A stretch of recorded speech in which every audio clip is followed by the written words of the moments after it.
121వ కీర్తన మొదటి 2 వచనాలు చదువుకుందాం. పంటల తట్టు నా పన్నులు ఎదుగుతున్నాను, నాకు సహాయం ఎక్కడ నుండి వచ్చను? యెహోవా వలననే నాకు సహాయము కలుగును.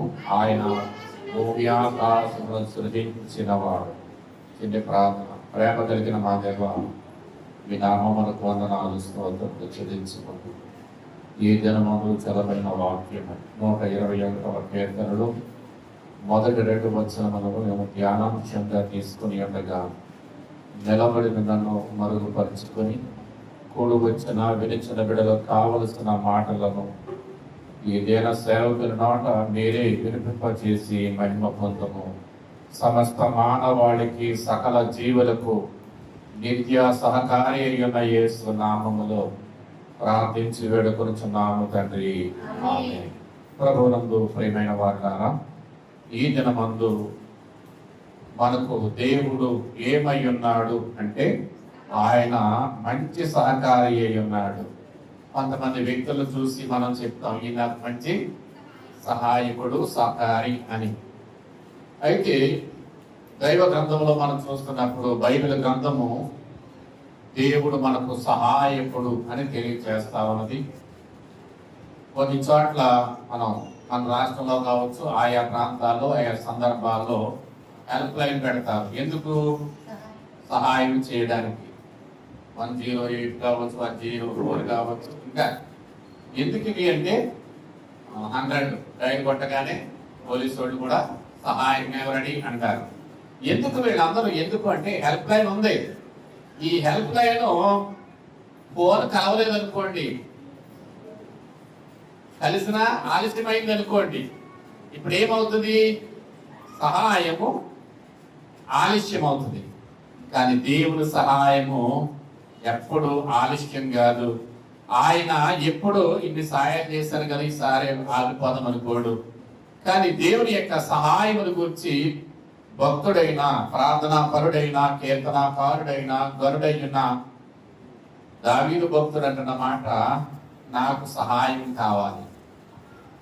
మా నాన్న అమ్మల సహాయం కొంతవరకు పనిచేసింది, మా అన్నదమ్ముల సహాయం కొంతవరకు పనిచేసింది. ఇప్పుడు నాకు నా జీవిత కాలం అంతా సహాయం కావాలి. జీవిత కాలం అంతా సహాయం చేసి ఆ సహాయకుడు ఎక్కడ ఉన్నాడు అంటే, ఆయన ఒకవేళ కొండ మీద ఉన్నాడేమో, కొండ వైపు నా పనులు ఎత్తుతాను అంటున్నాడు.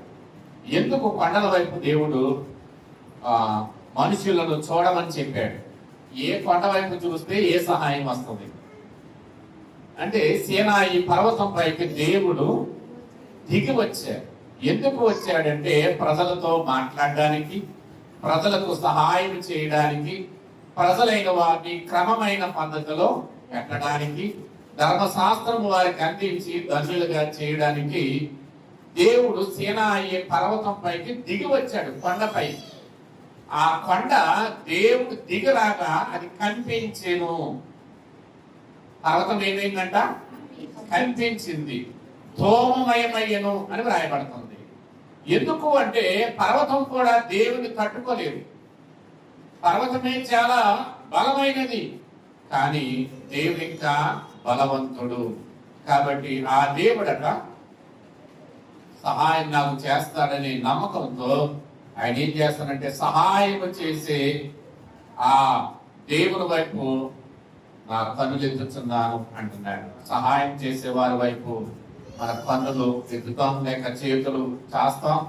ఇలాగా మన జీవితాల్లో సహాయం చేసే నిత్య సహాయకుడు యేసుక్రీస్తు ప్రభువారై ఉంటూ ఉన్నారు.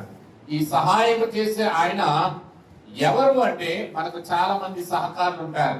సంఘంలో ఉంటారు, గ్రామంలో కూడా ఉంటారు. గ్రామ నాయకులు మనకు చాలా మంది సహాయం చేసే వాళ్ళు ఉంటారు. లేక మనకంటే కొంచెం పేదవారు కూడా కొన్ని సందర్భాల్లో ఏం చేస్తారు? సహాయం చేస్తారు. సహాయం అది ఏ సహాయం అయి ఉండాలి? మనం బ్రతకడానికి ఆహార సహాయం కావచ్చు, త్రాగడానికి నీటి సహాయం కావచ్చు, లేక మనం బ్రతకడానికి ఒక మంచి ఉద్యోగ సహాయం కావచ్చు, లేకుంటే వ్యాధి బాధల్లో ఉన్నప్పుడు అది స్వస్థపరచబడడానికి సహాయం కావచ్చు.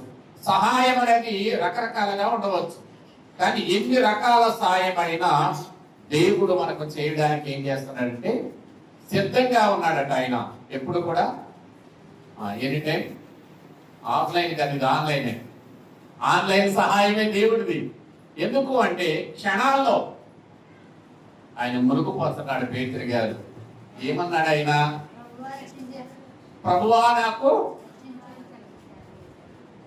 ఏంటి అంటే ఎక్కడ ఏమంది? ప్రభువా నాకు సహాయం చేయము.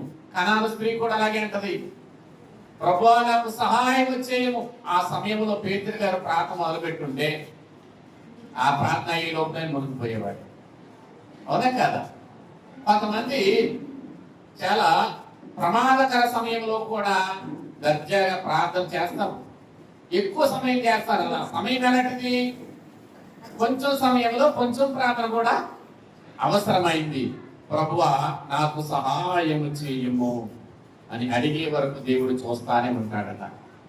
ఈ జీవితాలు ఎప్పుడైనా దేవా నాకు ఈ ఉద్యోగ సహాయం చేయి, లేక ఈ వ్యాపార సహాయం చేయి, లేక నాకు ఈ ప్రయాణ సహాయం చేయి, ఈ సహాయము అడిగే వరకు దేవుడు చూస్తూ ఉంటాడట. ఒకవేళ దేవుడు పేతురు గారి కట మునిగిపోతున్న పేతురు, అయ్యో మునిగిపోతున్న పేతురు అని పట్టుకుని ఉంటే, లేదు ప్రభా ఈ గలలే సముద్రం తీరేయగల నాకు ఈతొచ్చు అంటాడట. ఏమంటాడు? ఈతొచ్చు అంటాడేమో. అందుకనంట పేతురు సహాయం కోరే వరకు ప్రభు చూస్తూనే ఉన్నాడట. చూసారా? మీరు కూడా మీకు ఏ అవసరం ఉన్నా ఏం చేయండి? దేవుని సహాయం కోరండి. లోకం చెప్తారు ఏమని? అడగకుండా.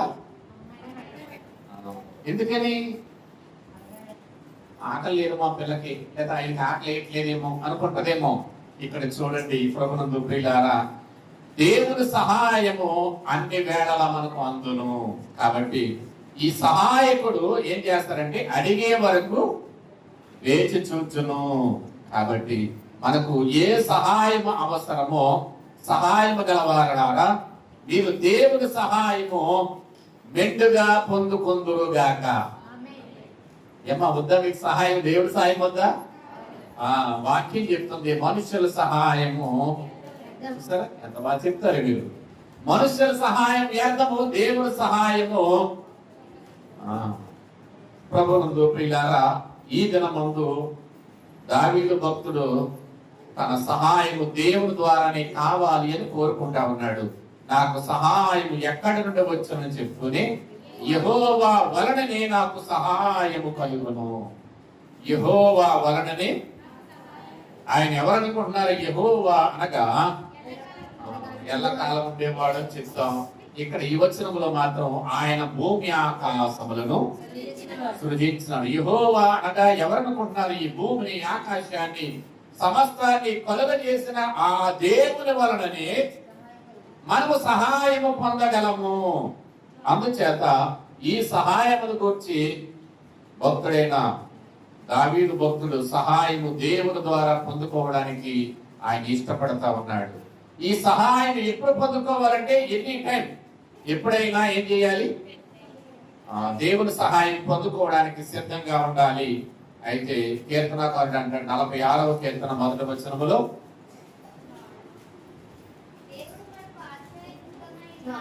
దేవుడు మనకు ఆశ్రయమై ఉన్నాడు, ఆపత్కాలములో. ఈ మాట ఎంత బాగుంది! ఆపత్కాలము. ఆపత్కాలం అంటే అపాయం వచ్చిన కాలం కావచ్చు, లేకుంటే ఆపద సంభవించే కాలమైనా. ఆయన ఎవరు అంటే ఆపద సమయంలో కొంతమంది, అమ్మా మీరు ఏదన్నా ఆపదలో ఉన్నారు, ఏదైనా అప్పులు కావచ్చు, లేకపోతే ఏదైనా సమస్య కావచ్చు, వ్యాధి కావచ్చు, ఇంకేదైనా కావచ్చు. ఆపద సమయంలో కొంతమంది ఏం చేస్తారంటే సహాయం చేయరు. ఆపదగా ఉన్నది ఏదో అడుగుతారని చెప్పి ఏం చేయరు. మనుషులు దాటివేయవచ్చు, దాటిపోవచ్చు, కానీ దేవుడంట ఆపత్కాలము నీకు ఎప్పుడు ఉన్నా ఆయన్ని నమ్ముకుంటే ఖచ్చితమైన సహాయము నీకు కలుగుతుంది. ఆపత్కాలములో యెహోవా నమ్ముకొనదగిన సహాయకుడు. మన సహాయకుడు ఎవరు? భూమి ఆకాశం సృజించిన వాడు, ఆయన ఆపత్కాలములో మనకు నమ్ముకొనదగిన సహాయకుడు. 124వ కీర్తన 8వ వచనాన్ని చూద్దాం. భూమి ఆకాశములను సృజించిన యెహోవా వలననే ఈ సహాయం ఎవరి ద్వారా కలుగుతుందంట? యెహోవా నామము అది భూమిని ఆకాశమును సమస్తమును కలుగజేసిన ఆ దేవుని వలన మనకు సహాయము. అది ఏ సహాయం కావాలి? ట్రాన్స్ఫర్ సహాయమైన కావచ్చు, ఉద్యోగ సహాయమైన కావచ్చు, వ్యాపార సహాయమైన కావచ్చు. మనం ఏ పని తలపెట్టినా ఆ సమయంలో దేవుని సహాయము మనకు మెండుగా అవసరమై ఉంటూ ఉన్నది. అయితే ప్రభునందు ప్రియమైన వారులారా, పౌలు భక్తుడు మాత్రం ఏమంటున్నాడు ఆయన అంటే, ఆయన ఎలాంటి వాడంటే ఎబ్రీ పత్రిక 13:6 ప్రకారము ప్రభువు ఎలాంటి వాడుగా ఉన్నాడు మనకి అంటే,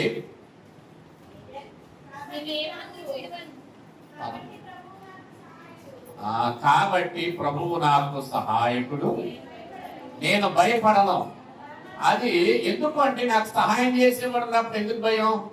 కొంతమంది నడుచుకుంటూ వెళుతున్నారు, తండ్రి కొడుకు వెళ్తున్నారు అనుకోండి, తండ్రి ఉన్నంత చెప్పి కొడుకు భయం ఉంటుందంటారా?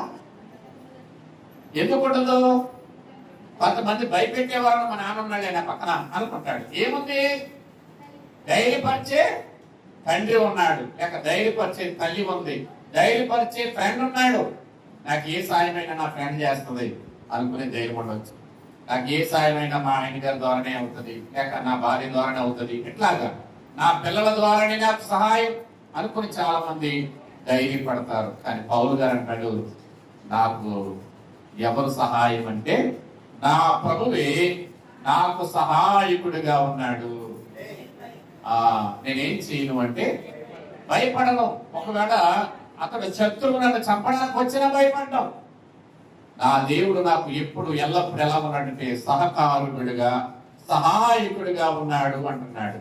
అంతేకాకుండా 38వ కీర్తన 22వ వచనం చూద్దాం.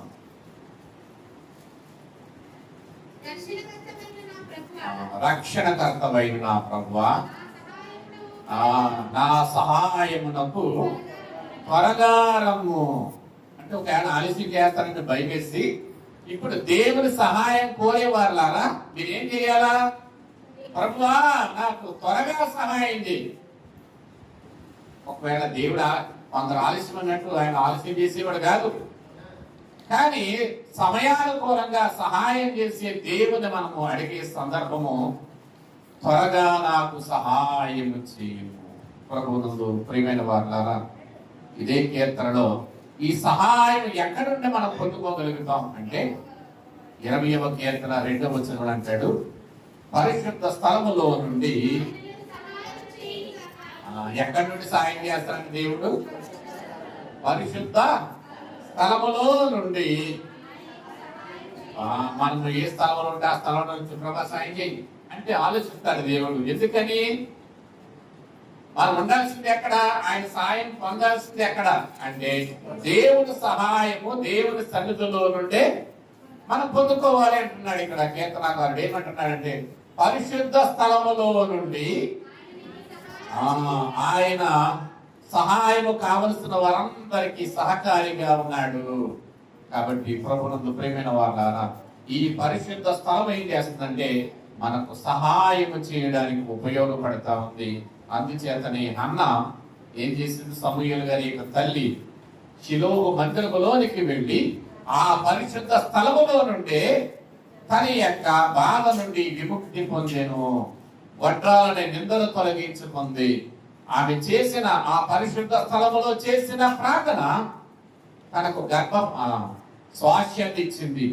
అంతేకాకుండా ఇశ్రాయేలులకు ఒక మంచి ప్రవర్తన ఇచ్చింది. ఒక మంచి ప్రార్థనా పరుణ్ణి ఆ తల్లి కనగలిగింది. అంటే ప్రభునందు ప్రియులారా, తల్లిదండ్రులైన వారు వేదనతో బిడ్డలైన వారిని కన్నారనుకోండి, ఆ బిడ్డలు మంచి ప్రయోజకులుగా ఉంటారు. అయితే మనం దైవ గ్రంథంలో మనం చూస్తే ఎబ్బేసు అనబడిన ఒక ఆయన మనకు కనపడతాడు. ఎబ్బేజు అనగా వేదన. అతన్నంట అతని తల్లి ఎలా కన్నదంట, వేదనతో అతన్ని కనగా అతడు మంచి ప్రార్థన పరుడయ్యాడు. అంటే వేదన ఏం చేసింది? ఆ తల్లి వేదన ఆ బిడ్డకు మంచి భవిష్యత్తునిచ్చింది. ప్రభునందు ప్రియమైన వాళ్ళారా, మీ జీవితాల్లో మీ బిడ్డల కొరకు వేదనతో ప్రార్థన చేసే సహాయము దేవుడు మనకిస్తాడు. కాబట్టి మీ యొక్క అవసరతల నిమిత్తము, మీ బిడ్డల నిమిత్తము వేదనతో ప్రార్థన చేసే భాగ్యము తండ్రి మనకెల్లరికూ అనుగ్రహించును గాక. ప్రభు కలిగిన తండ్రి, మీ నామమునకు వందనాలు. మీరు సహాయకుడిగా సర్వ మానవాళికి, సకల జీవులకు సహకారిగా, ఉపకారిగా ఉన్నారు. సర్వ జీవుల పనులు కూడా మీ వైపు చూస్తూ ఉన్నాయి.